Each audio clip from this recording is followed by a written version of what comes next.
नमस्कार दोस्तों, स्वागत है आपका इंडिया ब्रेकिंग न्यूज़ चैनल में। जी दोस्तों, बताने वाला आज की सबसे बड़ी खबर यहाँ पर निकल के आ रही है। तो आपको बता दें, एक दिन की प्रैक्टिस में पहली बार फ्लाई पास्ट घर की छत से लड़ाकू विमान नजर आएंगे। वायुसेना के 12 एयरक्राफ्ट होंगे शामिल। तो आपको बता दें, देश के फ्रंटलाइन वॉरियर्स यानी सेना, वायुसेना और नौसेना कोस्ट गार्ड्स ने देश के कोरोना वॉरियर्स को सलामी देने का फैसला लिया है। तो बता दें, इस मौके पर वायुसेना रविवार को 2 फ्लाई पास्ट करेगा। एक कश्मीर से कन्याकुमारी होते हुए त्रिवेंद्रम और कोयम्बटूर तक और दूसरा गुवाहाटी से अहमदाबाद तक। ये देश के चुनिंदा राज्यों की राजधानी में नजर आएगा। तो आपको बता दें, ऐसी परेड के लिए कोऑर्डिनेशन अहम होता है, जिसके लिए जो पायलट इसमें शामिल होता है उन्होंने शनिवार को ट्रायल फ्लाई किया है। सभी पायलट ने एक साथ प्रैक्टिस भी की है। रूट प्लान तैयार है, मौसम चेक भी कर लिया है, प्लेन भी तैयार है। देश के सबसे एक्सपीरियंस्ड और सीनियर पायलट इस फ्लाई पास्ट में हिस्सा ले रहे हैं। तो आपको बता दें, वायुसेना के करीब 12 एयरक्राफ्ट इसमें शामिल होंगे। इसमें 9 फ्लाइट प्लेन और 3 ट्रांसपोर्ट एयरक्राफ्ट होंगे। तो आपको बता दें, चुनिंदा शहरों के अस्पताल पर एयरक्राफ्ट से फूल बरसाए जाएंगे। यही सेना का बैंड परफॉर्म करेगा। सुबह 7:25 पर कश्मीर से शुरू होने वाला फ्लाई पास शाम 5:55 तक कोयम्बटूर में ख़त्म होगा। जिन शहरों को एयरमार्क किया है वहां लोगों को ये विमान अपनी छत से नजर आएंगे। तो बढ़ते हैं आज की बड़ी दूसरी खबर की तरफ। आपको बता दें, राहुल ने कहा आरोग्य सेतु ऐप से डेटा सुरक्षा और निजता को खतरा। सरकार मर्जी के बिना लोगों को ट्रैक करने के लिए डर का फायदा न उठाए। तो आपको बता दें, कांग्रेस ने शनिवार को लॉकडाउन और आरोग्य सेतु ऐप को लेकर केंद्र सरकार पर सवाल उठाए हैं। विपक्षी दल ने कोरोना महामारी से लड़ाई में सरकार की कोशिशों को लेकर स्थिति साफ करने की मांग की है। राहुल गांधी ने इस ऐप को एक जटिल निगरानी प्रणाली बताया है। उन्होंने कहा है ट्वीट में कि आरोग्य सेतु से जुड़े काम के लिए सरकार ने प्राइवेट ऑपरेट और आउटसोर्स किया है। ये डेटा सुरक्षा और निजता को लेकर चिंताजनक है। तकनीक हमें सुरक्षित रख सकती है, लेकिन लोगों की उनकी मर्जी के बिना ट्रैक करने के लिए कोरोना के डर का फ़ायदा नहीं उठाया जा सकता। तो आपको बता दें, इस ऐप को सरकार ने अप्रैल में लॉन्च किया था। केंद्र के मुताबिक कोई भी अपनी मर्जी से इसका इस्तेमाल कर सकता है। हालांकि अब सरकार ने ऐप को सभी सरकारी और प्राइवेट कर्मचारियों के लिए डाउनलोड करना ज़रूरी कर दिया है। अगर किसी प्राइवेट कर्मचारी के मोबाइल में यह ऐप नहीं मिला तो उसको कंपनी के खिलाफ कार्यवाही की जाएगी। हालांकि घर से काम करने वालों को इसे डाउनलोड करने की ज़रूरत नहीं है। तो बढ़ते हैं अगली बड़ी खबर की तरफ। तो आपको बता दें, कोरोना से गलत तरीके से निपटा चीन। शंघाई के प्रोफेसर ने बताया वायरस के बारे में बताया तो अगले ही दिन उनकी लैब कर दी गई बंद। तो आपको बता दें, अमेरिका का दावा किया है कि चीन न सिर्फ कोरोना संक्रमण से गलत तरीके से निपटा बल्कि इसकी जानकारी भी छुपाई। व्हाइट हाउस की प्रेस सेक्रेटरी केले ने शुक्रवार को राष्ट्रपति डोनाल्ड ट्रंप की चीन से नाराजगी पर सवाल करने पर यह बात कही है।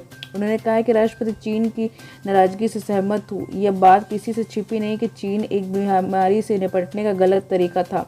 शंघाई के एक प्रोफेसर ने जब तक वायरस के जेनेटिक सीक्वेंस का खुलासा नहीं किया था तब तक चीन के इसके बारे में नहीं बताया। इस खुलासे के एक दिन बाद ही चीन ने लैब बंद कर दी ताकि प्रोफेसर के बयानों को बदला जा सके। मेकानी ने कहा है कि चीन के संक्रमण के इंसान से इंसान में फैलने की जानकारी देने में देरी की। उसने विश्व स्वास्थ्य संगठन यानी WHO को इस बारे में नहीं बताया।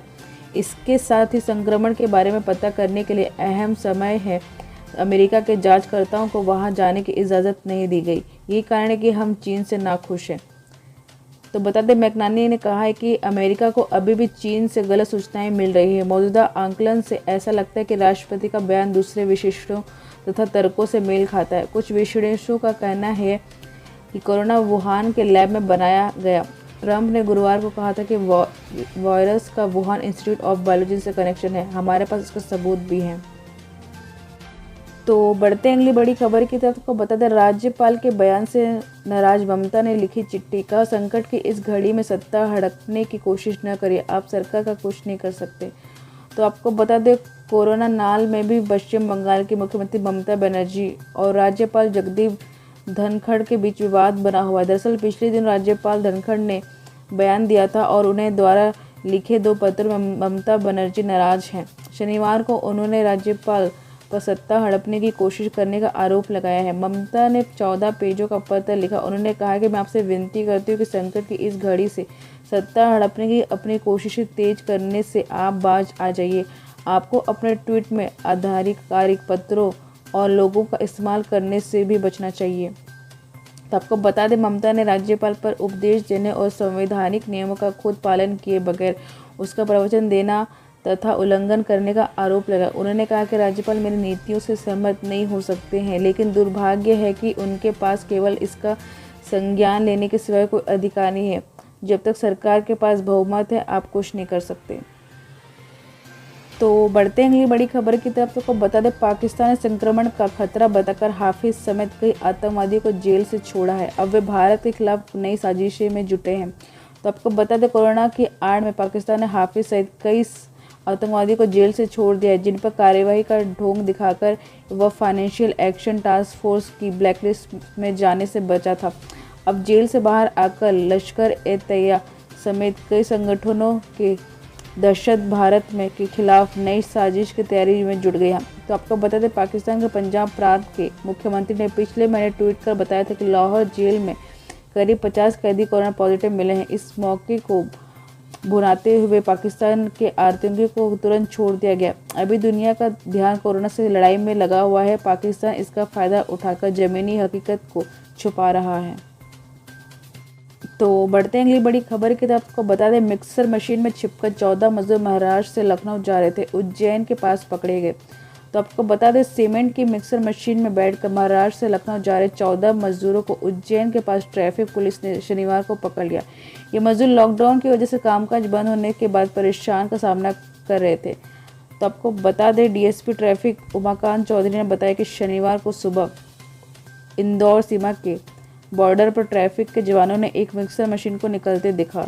सूबेदार अमित यादव को लगा कि जब निर्माण के काम बंद है तो ऐसे ये मिक्सर मशीन इतने लंबे रूट पर क्यों जा रही है। ड्राइवर से चर्चा की। शक होने पर मिक्सर पर कान लगाकर सुना तो अंदर कुछ आवाज़ आ रही थी। ढक्कन खुला तो देखा उसमें 14 लोग बैठे हुए थे। तो आपको बता दें, मजदूर को एक गार्डन में रोका गया है, जहां से जल्द ही बस से घर भेज दिया जाएगा। मिक्सर जब्त कर लिया गया है। इसके ड्राइवर के खिलाफ सांवेर थाने में केस दर्ज कर लिया गया है। तो बढ़ते अगली बड़ी खबर की तरफ। तो आपको बता दें, 7 शब्दों के ट्वीट से टेस्ला के वैल्यूएशन 1 लाख करोड़ रुपए घटाई। एलन मस्क ने हर शब्द की कीमत चुकाई 14,000 करोड़। तो आपको बता दें, मुंह से निकले शब्द कभी लौट कर नहीं आते और कई बार इनकी वजह से इंसान की ज़िंदगी में उथल पुथल भी मच जाता है। ऐसे ही कुछ हुआ टेस्ला के फाउंडर एलन मस्क के साथ। दरअसल उन्होंने मुंह से तो कुछ नहीं कहा, लेकिन उनके एक ट्वीट से कंपनी की वैल्यूएशन $14 बिलियन यानी करीब 1 लाख करोड़ रुपए घटा दी। उन्होंने लिखा था, Tesla stock price is too high IMO।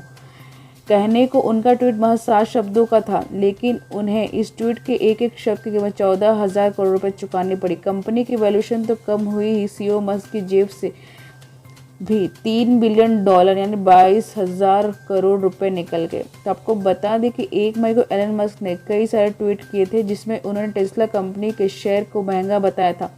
इसके अलावा उन्होंने अपनी सारी संपत्ति बेचने की बात भी कही थी। एलन ने एक अन्य ट्वीट में यह भी कहा था कि उनकी प्रेमिका पॉप ग्रिम्स उन पर पागल हैं। आपको बता दें कि एलन मस्क के ट्विटर पर 3 करोड़ फॉलोवर हैं।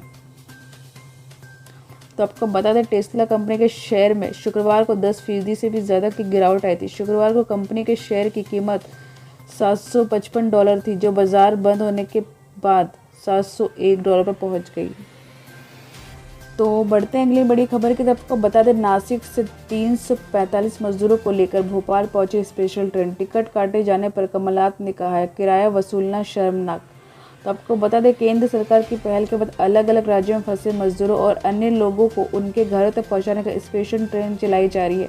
मध्य प्रदेश के मजदूरों को लेकर नासिक से ट्रेन भोपाल के पास स्थित मिसरोद रेलवे स्टेशन पहुंची। इसमें 345 मजदूर आए। ट्रेन से मजदूर के टिकट जाने को लेकर पूर्व मुख्यमंत्री कमलनाथ ने सरकार पर उठाए सवाल। तो बता दें, कमलनाथ ने कहा कि विशेष ट्रेन में यात्रियों से किराया वसूला गया, यह बेहद आपत्तिजनक है। कोरोना के कारण लॉकडाउन से मजदूर का पहले ही रोजगार छिन चुका है, उसके पास खाने को तक राशन नहीं। ऐसे संकट के दौर में उसके घर वापसी का किराया वसूला जाना बेहद शर्मनाक है। सरकार इस मामले के संज्ञान लेकर तत्काल किराया वसूल पर रोक लगाए। प्रदेश में घर वापसी पर मजदूरी के किराए की राशि का खर्च सरकार खुद उठाए। तो बढ़ते हैं आज की बड़ी खबर की तरफ। को बता दें, तबलीगी जमात के सदस्य ने कहा, 2 बार प्लाज्मा डोनेट किया, 10 बार भी करना पड़ा तो पीछे नहीं हटूंगा। मैं कोरोना के मरीजों के इलाज के लिए 2 बार प्लाज्मा डोनेट कर चुका हूँ। इसकी जब 10 बार भी करनी पड़ी तो भी करूँगा। ये कहना है तबलीगी जमात के सदस्य अरशद अहमद का, जिन्हें हरियाणा के झज्जर में एम्स के कोविड-19 सेंटर में क्वारंटाइन किया गया था। अरशद का कोरोना टेस्ट नेगेटिव आ चुका। तो आपको बता दें, अरशद महाराष्ट्र के अमरावती जिले के रहने वाले। कोविड-19 सेंटर के बारे में बताया कि डॉक्टर दिन में 3 बार चेकअप करते थे। स्टाफ बहुत अच्छी तरह देखभाल करता है। मुझे यहाँ घर जैसा ही महसूस होता है। अरशद ने अपील की कि सभी को सरकारी गाइडलाइन माननी चाहिए। हमें हर हाल में कोऑपरेट करना चाहिए। लॉकडाउन के दौरान हम रमज़ान की दुआ घरों में ही करें, मस्जिद में नहीं। तो आपको बता दें, उन्होंने तबलीगी जमात के सदस्यों के प्लाज्मा डोनेशन पर सरकार और मीडिया पर कटाक्ष किया था। मोहसिन ने 27 अप्रैल को ट्वीट कर कहा था कि सिर्फ दिल्ली की 300 से ज़्यादा तबलीगी हीरो देश सेवा के लिए प्लाज्मा डोनेट कर रहे हैं। इसका क्या गोदी मीडिया, वे इन हीरो के इंसानियत के लिए किए गए काम को नहीं दिखाएंगे। मोहसिन 1996 बैच के कर्नाटक कैडर के आईएएस हैं। फिलहाल पिछड़ा वर्ग कल्याण विभाग के सचिव हैं। प्लाज्मा डोनेशन मामले में उन्हें ट्विटर पर कर्नाटक सरकार ने उन्हें शुक्रवार को कारण बताओ नोटिस जारी किया है। तो बढ़ते हैं अगली बड़ी खबर की तरफ। आपको बता दें, शहर छोड़कर गांव गए मजदूरों को मनरेगा के तहत मिला काम। मजदूरी भी पहले से ज़्यादा मिल रही है। तो आपको बता दें, कोरोना वायरस के फैलने को रोकने के लिए देश भर में लागू किए गए लॉकडाउन के कारण जहां बड़े पैमाने पर मजदूर शहरों को छोड़कर वापस अपने गांव चले गए हैं, वहीं राहत की बात है कि उनको गांव में मनरेगा यानी Mahatma Gandhi national rural employment guarantee act के तहत काम भी मिल रहा है। इतना ही नहीं, मजदूरों को पहले से ज़्यादा मजदूरी दी जा रही है। पहले हर मजदूर को एक दिन के काम के 182 रुपये जाते थे। वहीं प्रधानमंत्री नरेंद्र मोदी की सरकार ने कुछ समय पहले इसमें बढ़ाकर 202 रुपये कर दिए हैं। आपको बता दें, कुछ समय पहले national real estate development council के चेयरमैन और प्रतिष्ठित बिल्डर निरंजन हिरनंदानी ने कहा था कि जो मजदूर लॉकडाउन में अपने घर चले गए हैं, उन्हें जून से पहले शहरों में काम के लिए आकर्षित करना कठिन होगा। रबी फसल की कटाई पूरी होने के बाद ही उनके शहर आने की उम्मीद है। तो आज के लिए बस इतना ही दोस्तों। अगर ये वीडियो आपको अच्छी लगी तो इस वीडियो को लाइक करिए और शेयर करिए अपने दोस्तों के साथ। अगर आप भी जुड़ना चाहते हैं हमारे साथ, देश की तमाम बड़ी खबरें सीधे आपके पास पहुंचे, तो इस चैनल को सब्सक्राइब करना ना भूलें। धन्यवाद।